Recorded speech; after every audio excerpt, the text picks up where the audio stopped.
Bonjour, this is Emma at Words and Peace and Friends Book Tours. I'm very happy to be back finally. I haven't done any videos for ages. And today I'd like to talk to you about two related books that I read in May.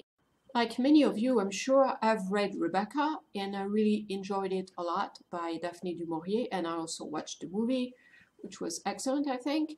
And I always thought, I would try to read at least another novel by Daphne, and so I finally read My Cousin Rachel.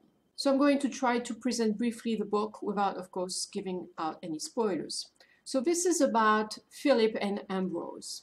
They are cousins, and when Philip's parents died, Ambrose decided to raise his cousin, and Ambrose is 20 years older than Philip.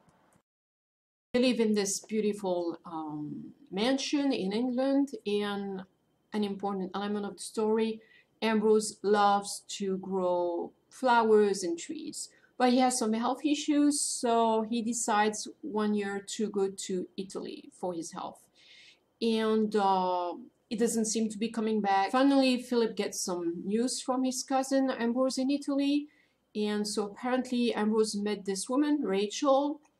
She's actually not their blood relative, but she was raised by some cousins of theirs, or by relatives of theirs, so they call her cousin Rachel. And then they are falling in love, though up to that point, Ambrose didn't want really to have any women around in their mansion in England. It was a very male milieu. So he marries her and he stays in Italy for a while, and then apparently he gets very sick, and Philip gets some letters that seems a bit weird, almost sounds like something suspicious is going on. And so when apparently Ambrose is close to dying or something really bad is going to happen, Philip goes to Italy. But when he gets there, Ambrose has died, and actually Rachel is gone.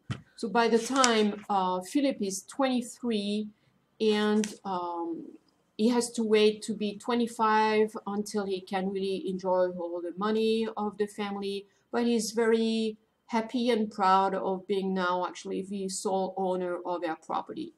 And then he hears that Rachel is going to come and visit.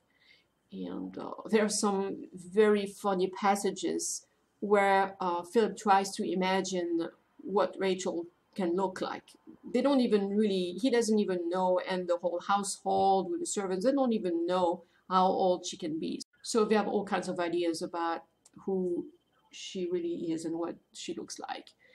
And so it's funny to see then how it compares to reality. And I'm not going actually to tell you more about the story. It's going to be the life of Rachel in Philip's house, and there's all kinds of very interesting development. I cannot tell you more. So My Cousin Rachel is really a fascinating psychological study about characters, about their intentions and what they do, and how can we interpret what they do.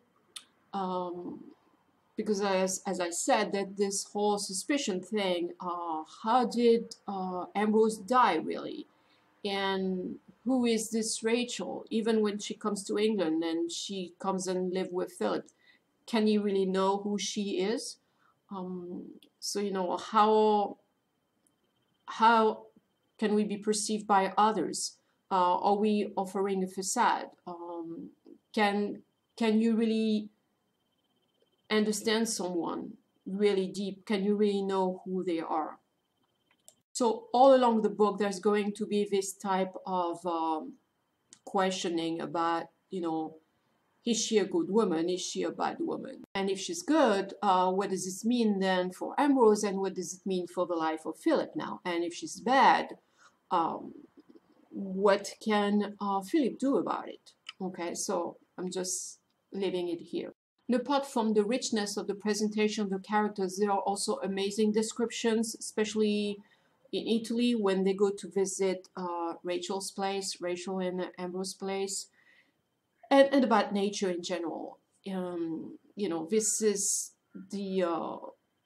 one of the gifts of Daphne du Maurier's, I believe, you know, her description of characters and nature. And as you know, as you already see in Rebecca, the house in itself is a real character, and it's exactly the same in Rachel. It's definitely a major character in the story there, especially their mansion in England. So I really enjoyed all that, having some type of almost variation a bit on the same theme. Well, it's not exactly the same theme as Rachel, but you have the same psychological maneuvering or even manipulation that you have in Rebecca. And some things are not black and white. You know, there are some lots of grayish zones in the psychology of the characters. And it's the same gothic ambiance, which is, I think, one of the big traits in Daphne's writing. Now, something that was really fantastic is that at the same time I was reading My Cousin Rachel, kind of by chance, I happened to receive through NetGalley, the copy of Daphne's biography by Tatiana de Rosnay, you know, who wrote Sarah's Key. Tatiana, as you may know, she's totally bilingual. So really like Daphne, she has a parent French, one English, and she did her studies, I believe, in both countries. Anyway, some novels or some books she writes directly in French and then they are translated in English. Some she writes in vice versa. Some she writes directly in English and are translated in French. So this one was first written in French and then someone else translated it in English. And this biography is called Manderley Forever. In actually both languages, they kept the same title, Manderley Forever. And it's super. I'm going to mix, of course, Daphne and Tatiana. So the author of the biography, she actually went to meet members of Daphne's family, some of her children, her grandchildren.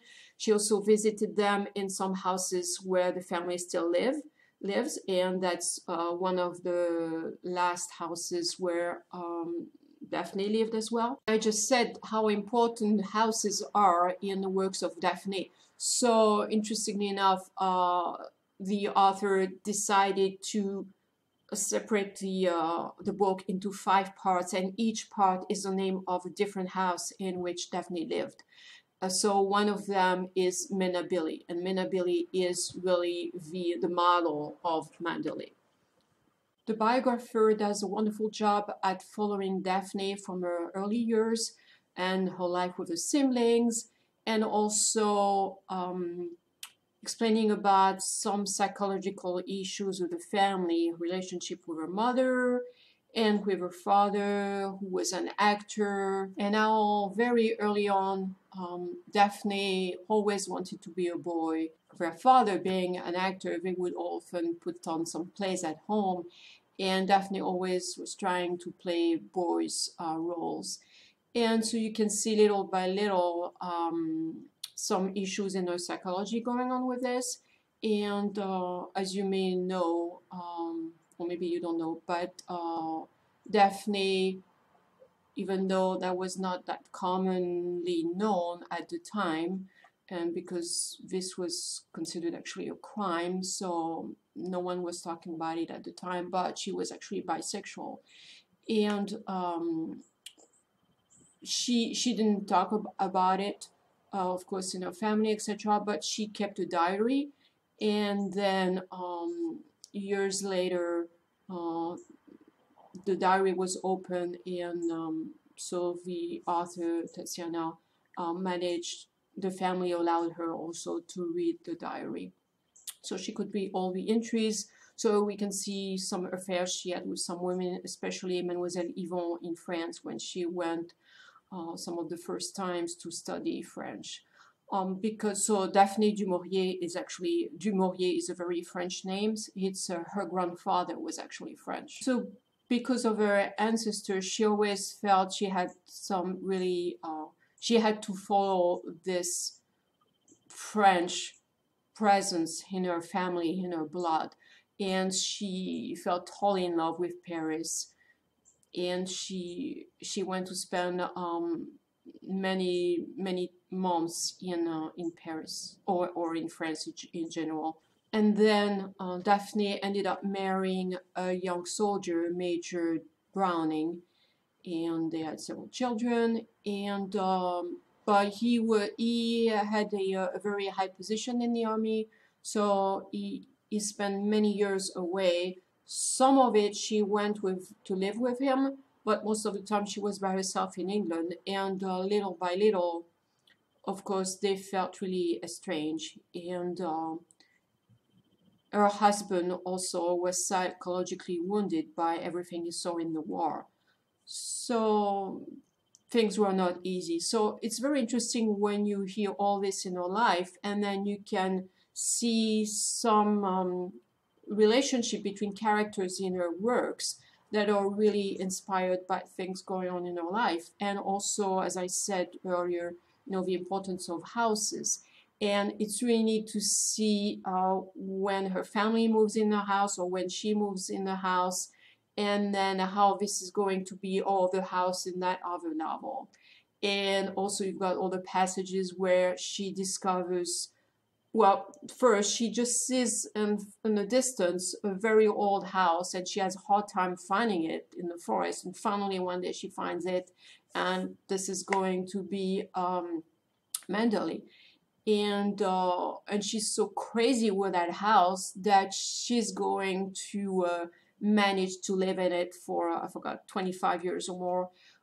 But she always renting it. The family never wanted to sell it, but she managed to rent it for all that time. The book is also very good at tracing the birth, I would say, of each book, and how the reception and how Daphne would react to success or failure. And she wrote many novels. If you go have a look at the list, it's actually quite impressive, and more than the title we usually know. And as you know, several novels or stories, short stories, have been adapted by Hitchcock, but she was just not very happy about this. I think she says that only Rebecca, she really liked what he did with it, but otherwise she didn't like it, especially the birds. She said it was very different from her perspective.